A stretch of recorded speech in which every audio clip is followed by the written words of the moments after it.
Dance has just shaped so much of what I am. Sometimes when I'm dancing, like, even if I'm in a room full of people, like, I'm all by myself, you know?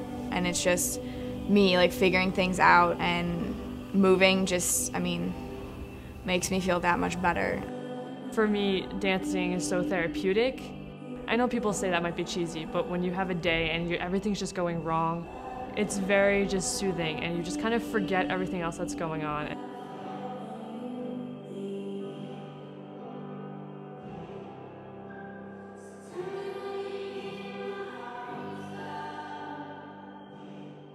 I've been really blessed. My parents started saving for college for me from before I was born, basically, and so they're taking care of all of my expenses, which is awesome. And I think sometimes I take it for granted, but then I remember, like, you know, I see people who can't come back every semester because of the tuition. My parents can't really help me that much at all. They try, though. They try very hard, but they really can't help me. They've been trying to pay off the interest little by little if they can, but it's just not something our family can really afford. I had always wanted to go to Point Park since my freshman year of high school when I found out if I was going for dance, I would want to come here. So when I got in here, it was kind of like, okay, this is what I want to do. I definitely want to come here. From there, it was more of like deciding what the whole money factor. Do I want to have a job that gets me money, or do I want something I love and have to pay a lot of loans for it? So from there, I came here my freshman year. I had to take out a good amount of loans that the interest rates are ridiculous.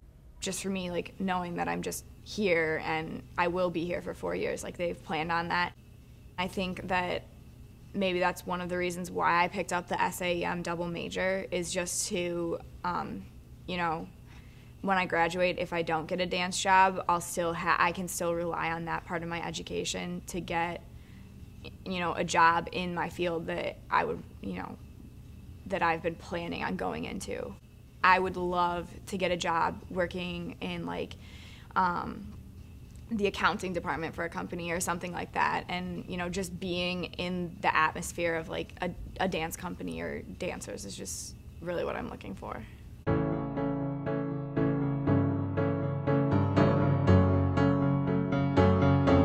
There's commercial dance and there's concert dance, and I've always been brought up in the entertainment commercial dance, which is the cruise lines, the commercials, the movies, all that stuff. Go audition, see what they got, but they always need backup dancers, and it could be just like 8 hours, you get $100 for the day. There you go, there's something. Some people audition and already have a job when they graduate, and that would certainly be ideal, but then you have to consider that working with a company is not going to pay all the bills, and you're going to have a second job. A lot of dancers will, you know, take class and rehearse with their company during the day and then go teach at a studio at night.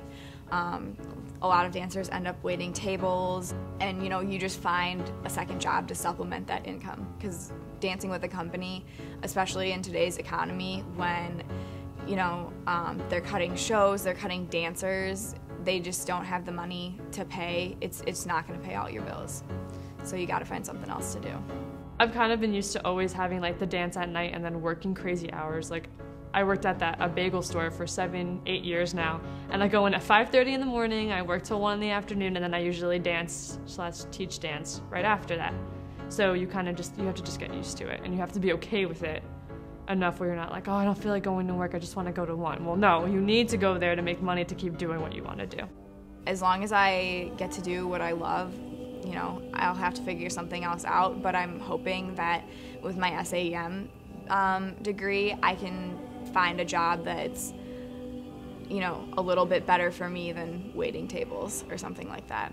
People from the outside almost think we're like the dumb dancers, or ones that aren't really thinking about their future, and in reality, it's the complete opposite for most of us. There are a couple that live up to that. There's always going to be a couple that are just like, oh, I just want to dance for fun, and then that's it. But in reality, a lot of us have backup plans.